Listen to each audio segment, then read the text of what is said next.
Болған бір сәтсіз эфирлардың біреуінен сұрақ қойғым келіп тұр.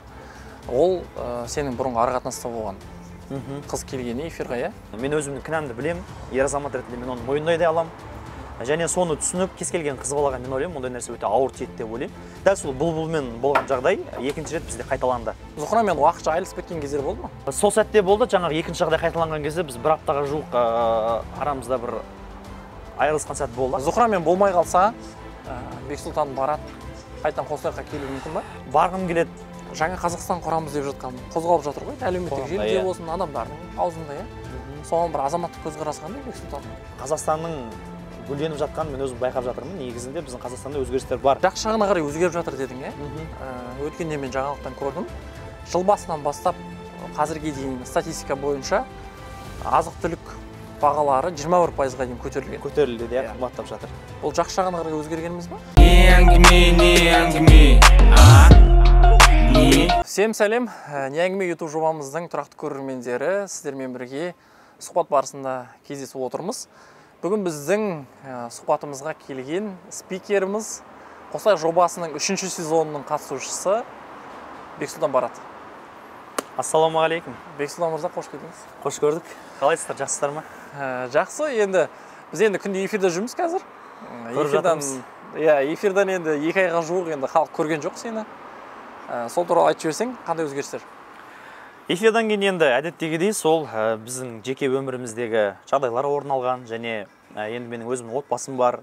Сонымен қатар Аллаға шүкір, енді әуелі Алла, одан кейін осы Қостанай жобасының бір ықпалымен қазіргі таңда тойларымыз көбейіп жатыр, нәпақамыз тауып жатырмыз дегенде енді несібені беретін Алла ғой әуелі, сондықтан да Аллаға сансыз шүкір деймін. Қазір сол той саласында жүрміз, қазір бір демалыс күнім жоқ, Аллаға шүкір, халық елеп ескеріп, өзінің қуанышында көргісі келеді. Сол халықтың әйтеуір бір өтінішін орындап жүрген адамдарымыз қазір. Эфирде жүрген кезде бір соңғы болған бір сәтсіз эфирлардың біреуінен сұрақ қойғым келіп тұр. Ол сенің бұрынғы ара-қатынаста болған қыз келгені эфирға, иә? Сонда мынандай бір сұрақ туындады да, ол қызға не керек болды деймді, сен артыңнан келіп осындай сөздер айтуға. Біз ара-қатынаста болдық деп. Қандай реніші бар ол саған? Мынандай нәрсе ғой, Нұрсұлтан, біз басында Қостанай жобасы басталамай тұрған кезде мен ол қызбен танысқан едім. Танысқан кезде біздің арамызда бір енді ол қыздың айтуы бойынша махаббат болды деді ғой енді. Бірақ енді әр адамның өзінің шындығы бар. Мен танысып, араласып жүрген кезде ол қызмен сырттай ұнатып жүрген екен. Сырттай ұнатқаннан кейін менің тарапымнан ол қызға деген ұнатушылық болған жоқ. Яғни менің тарапымнан ол қызға деген махаббат болған жоқ та. Содан кейін сол сәтте біз ара-қатынас тоқтаттық. Ара-қатынас дейтіндей біз ара-қатынас болған жоқ. Былайша айтқанда таныстық тоқтатты бізде. Мен бас тартып үзілді кесілді. Бұл қыз енді менен бірден бас тартқысы келмеген сияқты, сыңайлы. Сол себепті мен ойлаймын, сол бағдарламаға келіп енді бір өзінің бір өкініші болмаса бір маған деген бір реніші, я бір кек сақтау деген болады адамда енді пенде болғаннан кейін. Сондай бір дүниемен келген шығар деп ойлаймын енді, бірақ енді бір соншалықты ол келіп эфирді түн көретіндей бір жағдай болған жоқ. Бірақ мен ол қыз келген кезде өте қатты қапаландым. Неге? Өйткені ол ара-қатынас Қостанай бағдарламасына дейін болған дүние. Сол үшін кішкене ренжіген кезім болды.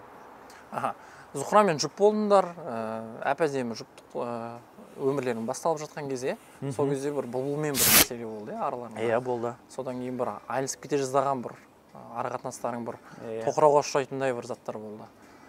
Сондай зат қайталанды ма осы эфирдан кейін, қазіргі уақытқа дейін бір айылысып кететіндей жағдай болды ма? Егер болса, қанша күнге дейін айылысыңдар? Арамызда болды ондай жағдай, қалай айтсам болады. Енді ер азамат болғаннан кейін кейбір дүниелерді, кейбір нәрселерді біз ойланбай істеп қоятын сәтіміз болады. Енді өзің ер азаматсың ғой, кейде бір адамның көңіліне тимейтін шығар деген оймен жасап қоясың. Сондай сәттерде болды. Зухраға өте ауыр тиген сәттер де болды. Біз ол нәрсені отырып сөйлестік, енді ересек адамдарымыз ғой. Ересек адамдар сияқты сөйлестік. Және мен енді ол жерде ойымның теріс болмаған барынша Зухраға түсіндіруге тырыстым. Бірақ енді кез келген қыз балаға мен ойлаймын, ондай нәрсе өте ауыр тиеді деп ойлаймын. Дәл сол бұлбұлмен болған жағдай екінші рет бізде қайталанды. Сондай жағдай екінші рет біздің арамызда болды. Сол сәтте біздің арамызда өте қатты үлкен әңгіме болды. Мен сол кезде бұндай дүние Зухраға ұнамайтынын түсіндім. Сол сәтте біз бір-бірімізге уәде бердік. Енді бұндай жағдай қайталанбайды. Біз барлығына бірге жетеміз, барлығын бірге жеңеміз деген сияқты. Аллаға сансыз шүкір, сол сәттен бері, сол уақыттан бері біздің арамызда ондай кикілжің, ұрыс керіс реніш деген нәрсе болған жоқ. Керісінше біздің махаббатымыз күннен күнге артып келе жатыр, бір-бірімізге деген түсіністігіміз де басқа да барлығы жақсы жағына қарай келіп келе жатыр. Мен оған өте қатты қуанам. Және мен ойлаймын, біздің қарым-қатынасымыздың жақсы жаққа өрбуінің бірден бір себебі сол менің сондай нәрсе тоқтатқанымнан деп ойлаймын. Мен өзімнің кінәмді білем, ер азамат ретінде мен оны мойындай да аламын. Және соны түсініп, маған кешірім беріп, маған мүмкіндік берген, мен Зухраға өте үлкен алғысымды білдіремін. Өйткені кез келген қыз бала мен ойлаймын, ондай нәрсеге төзе бермейді деп. Сондықтан да біз махаббат үшін күрестік, біз махаббат үшін әлі де күресеміз де. Зухрамен уақытша айырылысып кеткен кездер болды ма? Қанша күнге мысалы? Сол сәтте болды. Жаңағы екінші жағдай қайталанған кезде біз бір аптаға жуық арамызда бір айырылысқан сәт болды. Айырылысқанда енді айырылыстық деп есептемеймін, мен өз басым бір уақытша бір екі жаққа кету болды. Сол кезде мен бір нәрсені қатты түсіндім да, өте қатты ойландым. Сол кезде адам өзі жеке қалған кезде көп нәрсе келеді ойға. Сол кезде мен жеке қалған кезімде қатты ойландым да, сол кезде мен Зухраның маған қаншалықты маңызды екенін түсіндім. Және ол кезде Зухраның өзімен тікелей сөйлесуге менде мүмкіндік болған жоқ. Енді мүмкіндік болмағанда бұл бір сылтау деп ойлаймын. Енді бұмен сөйлесіп қалудың, Зухрамен тілдесіп қалудың бір сәтін іздедім. Сол кезде бір өзіміздің жақын адам арқылы Зухрамен қайтадан сөйлесудің сәті түсті. Сол кезде барып мен сол нәрсені сөйлесіп, арамыздағы мәселені шешіп, біздің қарым-қатынасымыздың қайтадан жандануына мен бір өзім әрекетімді жасадым. Сондай жағдайлар болды. Зухрамен болмай қалса, Бексұлтан барат қайтадан Қостанайға келуі мүмкін ба? Мен енді біріншіден ондай ойдан аулақпын, Нұрсұлтан. Енді қазақ айтады ғой, жақсы сөз жарым ырыс дейді да, біз кез келген адам баласы жақсы нәрседен үмітті да. Жақсы нәрседен жаңағы қалай айтсам болады, жақсы дүние болса екен деп тілейміз бәріміз. Кез келген адам оны тілейді деп ойлаймын. Бірақ енді біз алдыда не болатынын білмейміз да. Алла тағала біздің өмірімізді жұмақ қылып қойған. Сол себепті мен алдыда не болатынын білмеймін, бірақ мен өзім Құдайдан күндіз-түні тілейтінім екеуміздің бақытты болғанымыз. Ал егер Құдай сақтасын, енді сондай жағдай болып жатса, Қостай бағдарламасына бармаймын.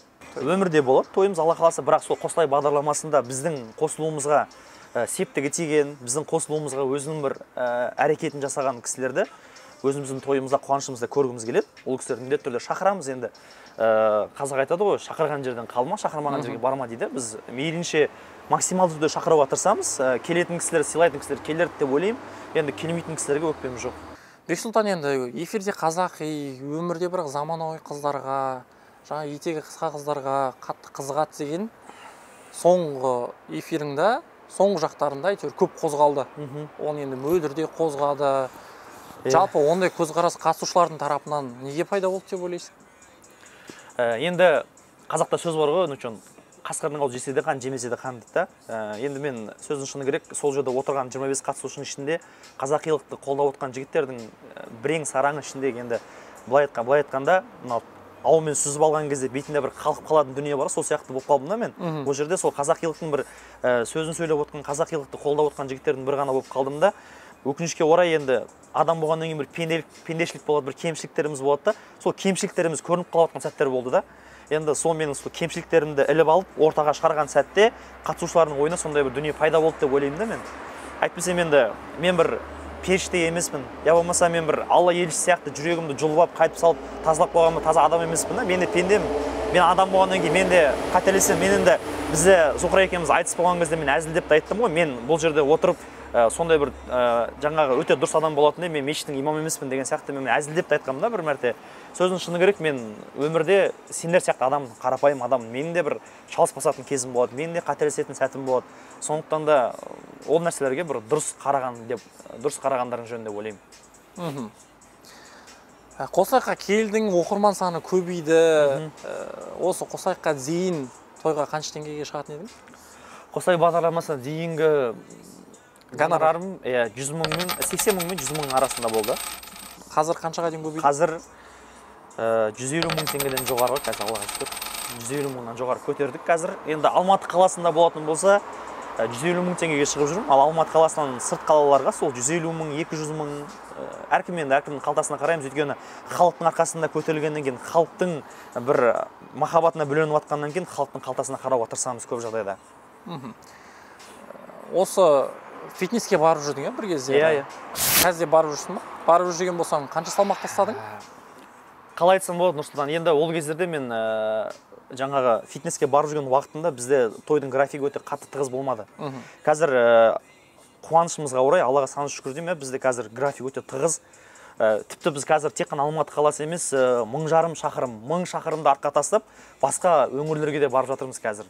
Сондықтан да өте кеш барамыз, өте кеш қайтамыз, шаршап келеміз деген сияқты қазір бір фитнеске барып, бір уақыт бөлетіндей бізде сәт болып жатқан жоқ сөздің шыны керек. Бірақ енді барғым келеді, жаңағы тренировканы жалғастырғым келеді бұйыртса ойда бар, негізі қайтадан возобновить ету, жаңағы тренировканы жалғастыру ойда бар, бұйыртса міндетті түрде жалғастырамын. Енді сұрағыңа жауап берейін, қанша килограмм тастадым деп жатсың ғой. Қазір мен сол фитнеске барғаннан да қатты азып жатырмын қазір. Бармай? Қазір фитнеске бармай-ақ мен азып жатырмын қазір. Қазіргі салмағым өткенде өлшедім 72 килограмм.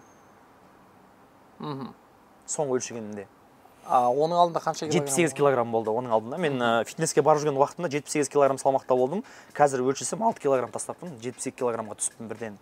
Өйткені киген адам өз киімнен байқалады ғой, киімдерімізден содан қатты байқалып жатыр. Кәдімгідей сырт көзге де былай адамдар қатты азып кетіпсің деген сияқты бір пікірлер білдіріп жатыр. Содан қарап өзімді байқадым. Мемлекеттік бір-екі сұрақтар қойсам?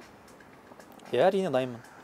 Жаңа Қазақстан құрамыз деп жатқан сөздері бар. Қазір қозғалып жатыр ғой, әлеуметтік желіде болсын, адамдардың аузында, соған бір азаматтық көзқарасы қандай Бексұлтанның? Мүмкін бе жалпы?